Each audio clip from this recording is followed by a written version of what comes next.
Let's make some chocolate banana bread and have a chat, because it's time to have a further conversation about becoming prepared in the next 100 days. Hello, everybody, and welcome to SuttonsDaze. If you're new here, my name is Lisa. We're all about pantry preparedness because it is the best insurance that money can buy. I am making some chocolate banana bread, and if you know me, I don't make a loaf. I make, 5 or more. So I am working on that. Thought I'd bring you guys along, and I also thought it's a great opportunity for us to chat a little bit more about becoming more prepared in the world, with everything that's going on.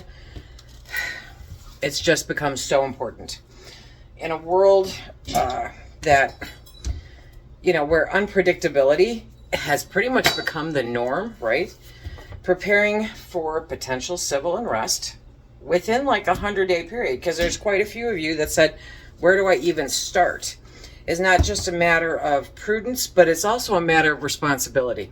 We need to start being responsible again. We need to start being held accountable for our actions or our non-actions. Well, the thought of a societal upheaval, right?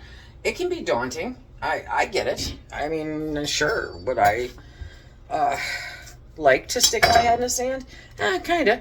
I'm not going to. We need to approach the situation kind of in a calm, rational, focused method, right? By focusing on by focusing on essential supplies, personal safety, okay, and situational awareness. I think those are the really high level top categories that we need to focus on. And you can navigate uncertain times with confidence and clarity. At least that's my hope. And I'm hoping that I can give you that confidence and clarity after you go through some of what we're going to chat about today. What I'm not going to show you while I'm, talking about this is a bunker full of food and ammunition. No, okay? This is real life. I mean, get a grip. Something to think about, stocking up on non-perishable foods, water, medical supplies. That's fine. You're not looking at a bunker situation, right? It's about ensuring you and your loved ones have the necessities to sustain yourselves in case of, disruptions. Anybody remember 2020? It was yesterday, right? Disruptions, hello. That's something that alone has become rather normal anymore, right? It's crazy how it's like, oh yeah, okay, this is going to be disrupted again, so we'll stock up on this. Stuff happens. Bridges collapse. Ships run into bridges. Wars break out. All kinds of stuff. Disruptions happen. It is part of our life anymore.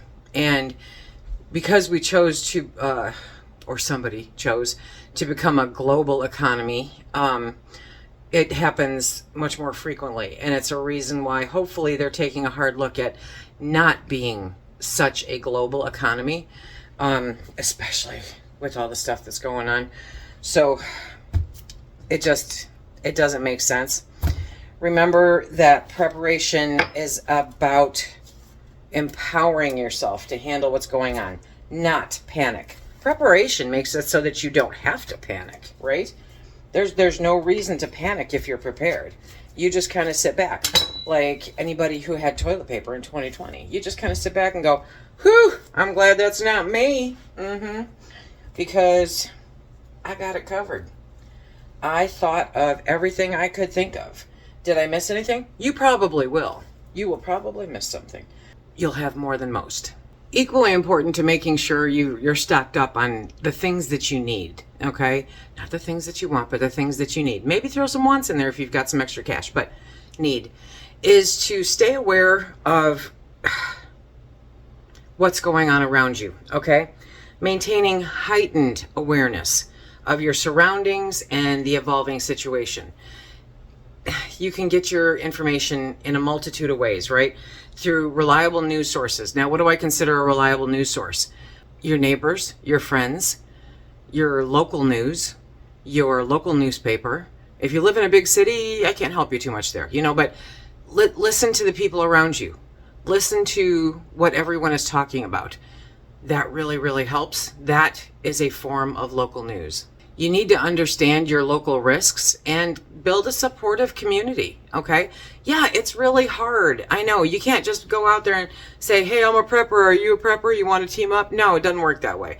I know some preparedness people that I don't want to be connected to if stuff gets wonky. Yeah, I want to be aware of them.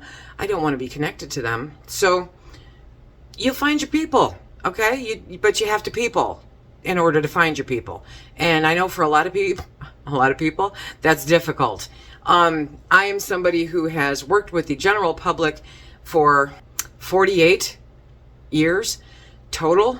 And yeah, the public at large is overrated as a species. I get it, okay? And I can only people so much before they just exhaust me. I don't want to filter everyone's nonsense. And so I just, yeah, if I can stay away from them as much as possible, I will. But I still have my ear to the ground. I'm listening to what's going on. I'm watching what's going on and paying attention, because situational awareness is more than just what's happening immediately around your situation. It's your entire situation. By adopting a proactive mindset and taking these initial steps, then you can become better prepared for anything that potentially can come down the pike, whether it's in 6 days or 30 days or 100 days. Okay, let's talk about what you should stock up on. Things to take into consideration, okay? Pen and paper. It's a good time for pen and paper, or pencil and paper. So, food and water. Yeah, hello, we're all about pantry preparedness. Food and water. Non-perishable food products, okay? Canned goods, freeze-dried, rice, beans. You guys know the drill, right? High energy snacks, as long as you're not looking at having them long term, okay? If you're looking at like 6 months to a year, then it's a good thing. So you're talking about fruits, nuts, protein bars, dried fruits and nuts, protein bars, that kind of thing. 6 months to a year, because the nuts, unless they're frozen, are going to go rancid. So if you want to keep them in the freezer to have on hand, if you've got that kind of space, awesome, do it. You also want to make sure you've got some bottled water, okay? Whether it's legitimately bottled water, whether it is a filtration system, whether it's life straw, some way to filter water. You need to make sure you've got water. Like I mentioned the other day, I just went out and picked up 10 cases of water from Wally World. They've got it's a good price, for bottled water. It was just time to kind of restock. We're drinking an abnormal amount of water lately. So it's just been so warm. So yeah, 10 cases of water. That's 400 bottles of water. That's not as much as you think. Okay, number 2, let's look at medical supplies. Got a really great deal on this. Let's look at medical supplies, okay? So your first aid kit, super important to have a first aid kit. And you need to take things, all kinds of things into consideration. I got a really nice first aid kit. I like it. I think for the price, it's a great first aid kit. Trauma bag, whatever you want to call it. And I've been adding things to it as I run across them. The other day, I just added suture bandages to it because, So a good first aid kit, bandages, antiseptics, pain relievers, all the fun stuff, right?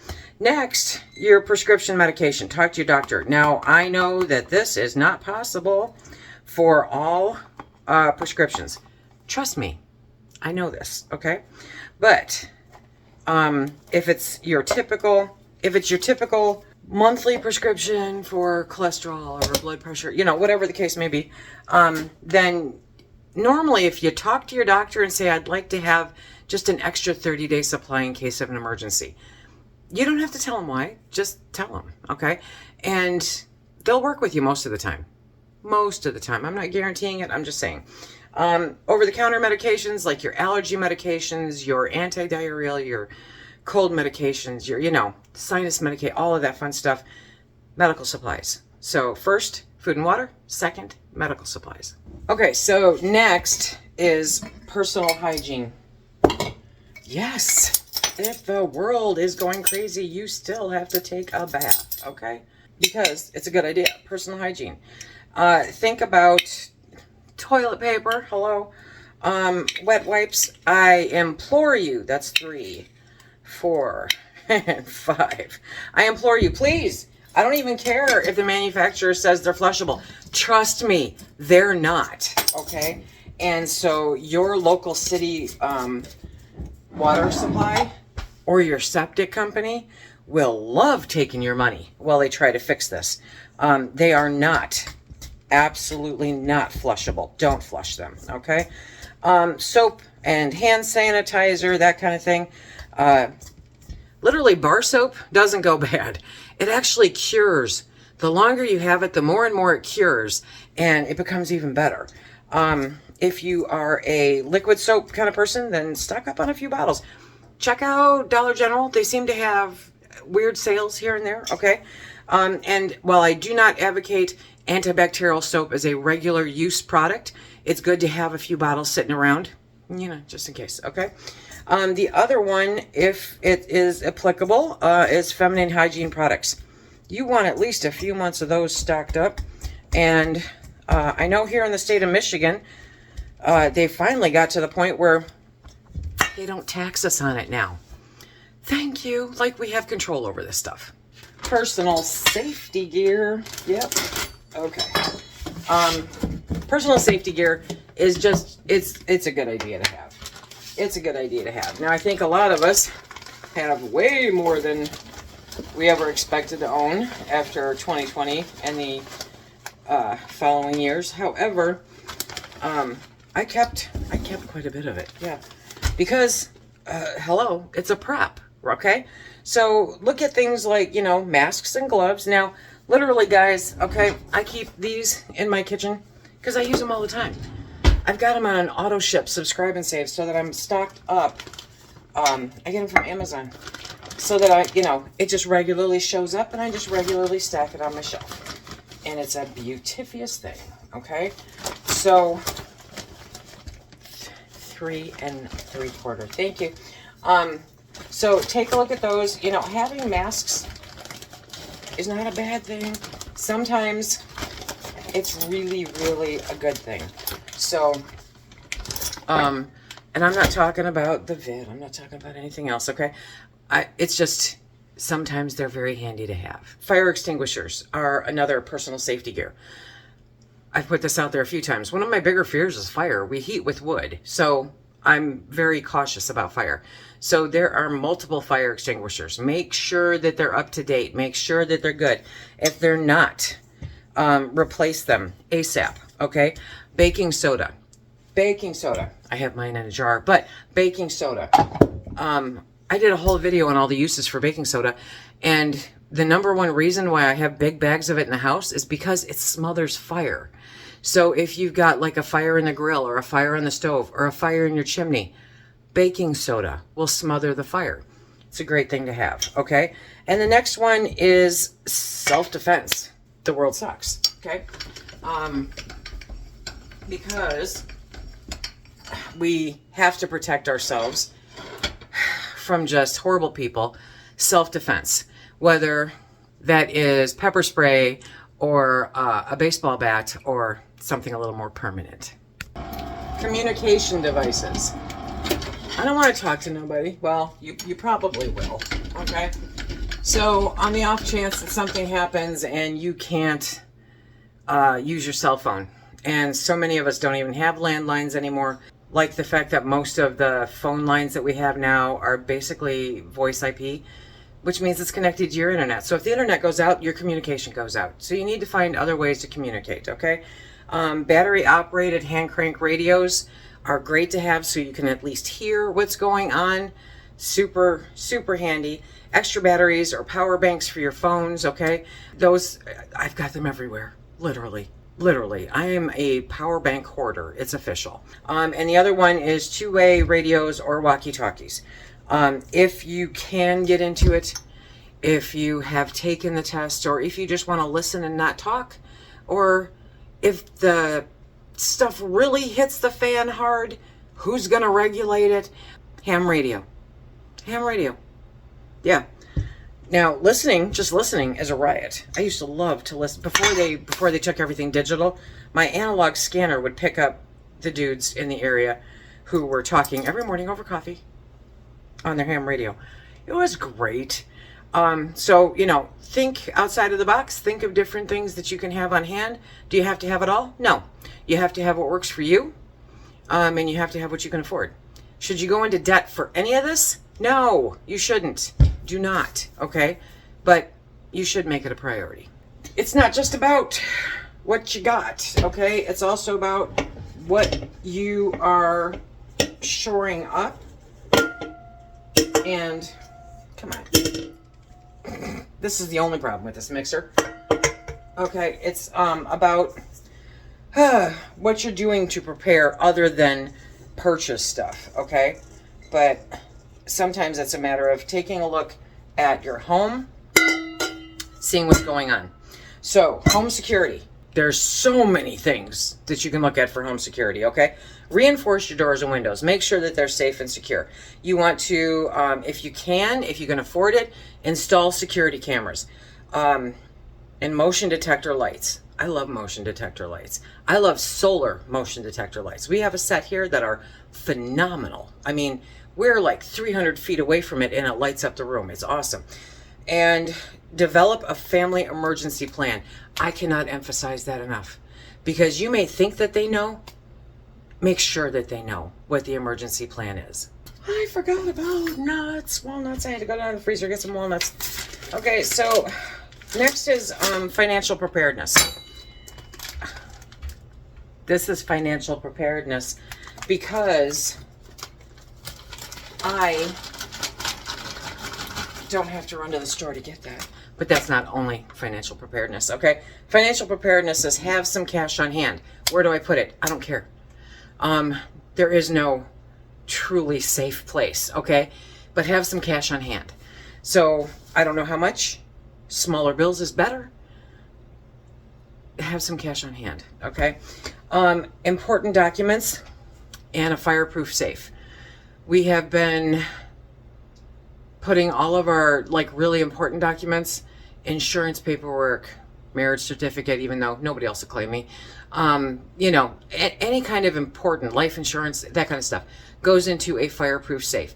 I regularly take a video of my pantry because that's covered under my insurance. Shut up. Yes, it is. So, yeah, I have that on a disc and it's in the fireproof safe because it's important. Okay, so make sure to do something like that. The other one is to back up your digital data. Okay, find a way to back it up. There are different ways to back it up. If you believe in the cloud, I've had to use it. How secure do I think it is? Well, my local small town hospital got hacked, so I'm not real confident.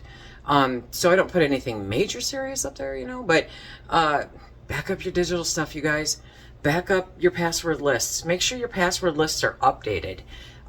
Make sure that, you know, you're covered digitally. If you are online, as much as most people are nowadays, people are on there for work, they're on there for pleasure, they're on there for fun. Back it up. The next thing to think about is transportation. Transportation is important. If you are, you know, a city dweller, and you rely mainly on public transportation, you may need to consider an alternative. You may need to consider a backup, because if something major happens, public transportation isn't going to be an option. It's scary when you think about it, right? That is scary to think about, but it's also very possible. Very, very possible. Keep an eye on that, okay? If you do have a car, then make sure that you're keeping it fueled. Okay, I am so guilty of this. I am so guilty of this because I will look and go, how did that get to empty? Will somebody please tell me? Yeah, it's because I wasn't paying attention. But it is important to keep your car fueled. The other one is an emergency vehicle kit. I hugely believe in these. I think they're very necessary. They have come in handy more than once. Sorry, I'm trying to get this parchment paper to fit. I decided that it was significantly less expensive to cut your own, but I can never get it the right size. So,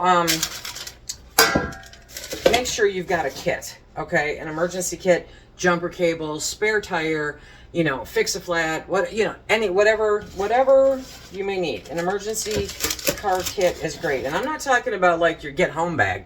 I'm talking about specific emergency kit for everything with your car. Even if it's fuses. The other one, maps or alternative routes planned. So if you are always in the same place, like I'm always in this area. So if you're always in this area and something happens and you need to figure out an alternative way to get home, know the alternative ways, okay? It's really important. I saw our entire community lose their collective mind when construction was being done and people had to reroute down a side street. You'd have thought the whole world was coming to an end, okay? But it was, honestly, it was a matter of our cars on our routes are familiar with how we go, you know? No, not really, but our brain. And so we kind of go on autopilot. It's natural. I think we all do it. But people couldn't do that anymore for a drive that they took twice a day, every day. And I'm not kidding you when I tell you this community lost their collective minds. You would think it was the end of the world. And it was construction. Yeah. It was ugly. So transportation, you want to keep those things in mind, okay? Shelter. I dipped my finger. I'm telling you, it's crazy good. This bread is crazy good. You're not going to regret it if you make it. So let's talk about shelter and potentially warmth, okay? Depending on where you are, you're going to want to pay attention to temperature and staying warm. So keep extra blankets and sleeping bags, you know. It's not a bad thing. I don't believe you can have too many blankets. Well, you know, there could be certain situations, but blankets, sheets, that kind of thing. Portable heater. Remember to have some kind of portable heater and make sure that it's safe for the situation that you're in. Not all heaters can be used indoors, okay, or in a confined space. Learn about your heaters. There is a Mr. Buddy heater that I understand is safe for indoors.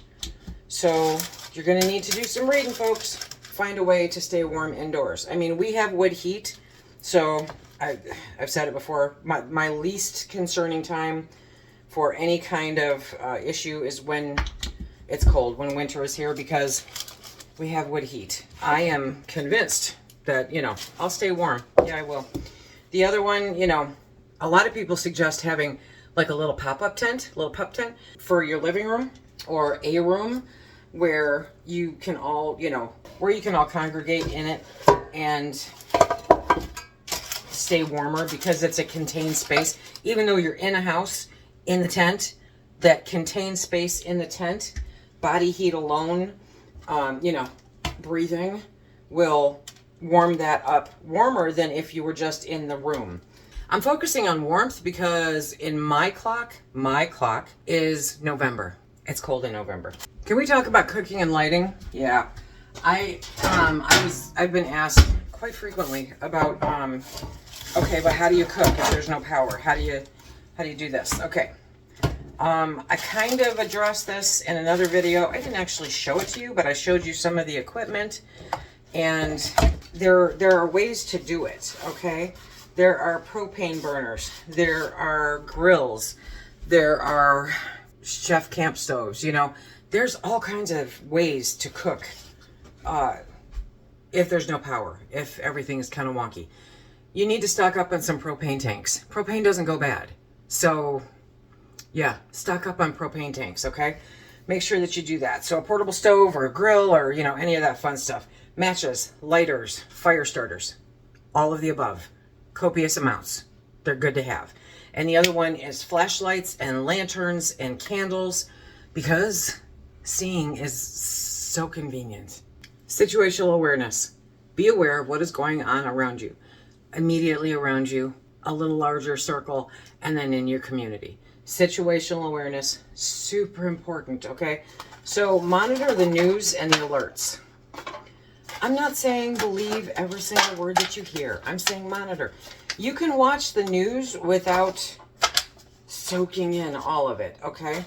But being aware of what's being said is That's important. You get to pick your sources.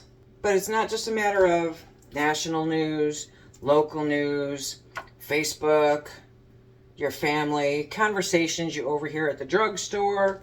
You know, there are a multitude of ways to keep aware of what is happening in your area. And when it comes to social media, follow reliable sources. What are reliable sources? Got me, but try to vet them, okay? Because there's so much. I mean, they have caught Israel hacking into our media. They've caught all kinds of stuff. So pay attention to where you're getting your news and do your best to vet it. You need to understand local risks a lot. You need to take into consideration things that you may not actually give a lot of thought to on a day-to-day basis. We have 5 hydroelectric dams in our area. And if those dams burst, yeah, it's ugly.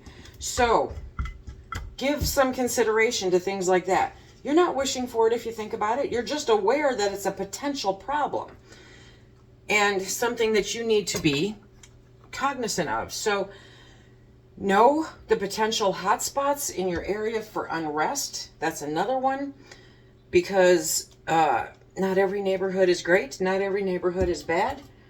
You need to know where it's most likely going to happen if it happens.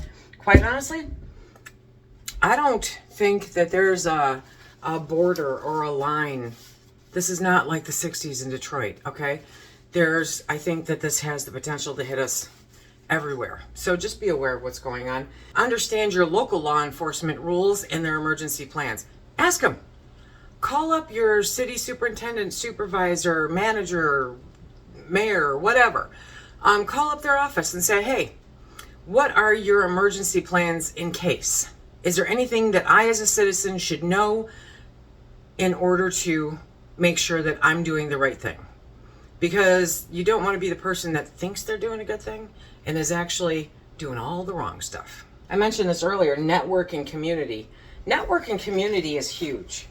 Now, that does not mean you go telling everybody what you got, okay? That does not mean that you need to know what everyone's got. That's, no, not even how to start a conversation. Don't do it. So just start talking to people. I know, okay? Build relationships with neighbors for mutual support. You don't have to be besties. You just have to know each other's names. And it's amazing today how many times you don't. I'm guilty of it. Share information and resources with your community. If you know of a really great resource, kind of like I do, if I know there's a really epic sale with a really big deal, then I'll share it with everybody that I know, okay? I want everyone to save money because then they can put other money towards other stuff. Same thing happens locally. When that store that we go to when we bulk buy our chicken and our meat and stuff, when they put that sale on, you guys saw it. I did a video. We picked up 600 pounds of chicken. 400 pounds of that went to other families. So, yeah, get to know your people, okay?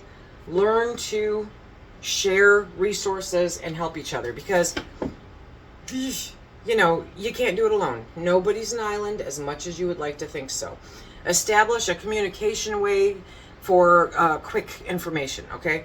So, kind of like think about the old phone tree, only, you know, but try to find ways. Literally, I don't hang with anybody but one person on my entire street. And up and down this road, I'm connected to almost 10 people, so that if there's a power outage, we can all go, are you out? Are you out? Are you out? Do you need anything? Are you okay? Do you need anything? You know, because we're all on different grids, and there are times when we won't lose power, but the rest of the road will, and vice versa. So, you know, get to know your peeps, okay? Take them some chocolate banana bread. This one's a big one, and today I think it's super important to address. So you want to be prepared for your mental and emotional preparedness, because even though you think you're prepared, unless you actually get hit with it, you don't know how you're going to react. You like to think you know how you're going to react, but you don't know how you're going to react, okay? None of us do.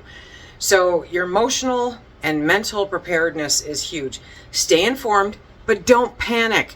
Panicking serves no one, literally no one, least of all yourself. So don't panic about it, okay? Practice stress relief techniques, learn to meditate, do all that kind of stuff. Find a way to reduce your stress without eating. Eating is not a stress reliever. Maintain as many of your routines as you safely can to keep a little bit of that normalcy. If you have kids, that's huge. If you have grandkids, that's huge. If you're in a big group, it may be a little more difficult, but it's still possible.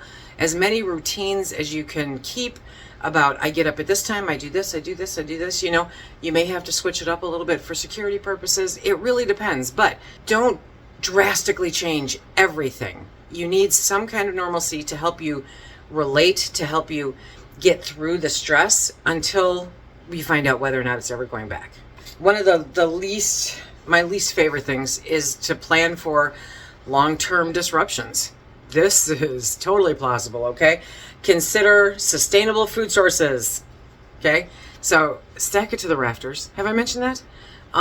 Get your beans, get your rice, get your freeze-dried food, can your stuff up, get it out of your freezers and into jars. Make it as shelf-stable as humanly possible. Garden, if you can garden, that's happening now. Do the things, okay? If you can't do the things, find a way to acquire the things. It's okay. Learn basic survival skills. First aid, helpful. A little bit of self-defense, never hurt anybody. Starting a fire, how's that for just a basic survival skill? How do you start a fire? Sometimes it's not as easy as you think. Last but not least, be ready for potential long-term changes in your daily life. Now, a lot of us remember 2020, and that was a little bit longer term than any of us thought it would be, right? So it's a matter of be prepared. This could happen. It could happen again, okay? So be prepared for potential long-term changes in your daily life. If there's any kind of civil unrest going on, stuff's gonna change. Just be prepared that it's not gonna go back to normal. That I think the last time anybody thought there was any kind of normal, it was 2019. By focusing on the areas that I've mentioned, you can become better prepared for anything coming down the pike, but significantly, if you can focus on those within the next 100 days, okay? Go through, write that down, make a list. What can you do? What can you do in each one of these categories to make yourself a little bit more prepared? A lot of them don't require money. A lot of them require a little bit of time, okay? So no matter what your budget is, no matter what's going on, you have the ability to prepare, and it's your responsibility to do so.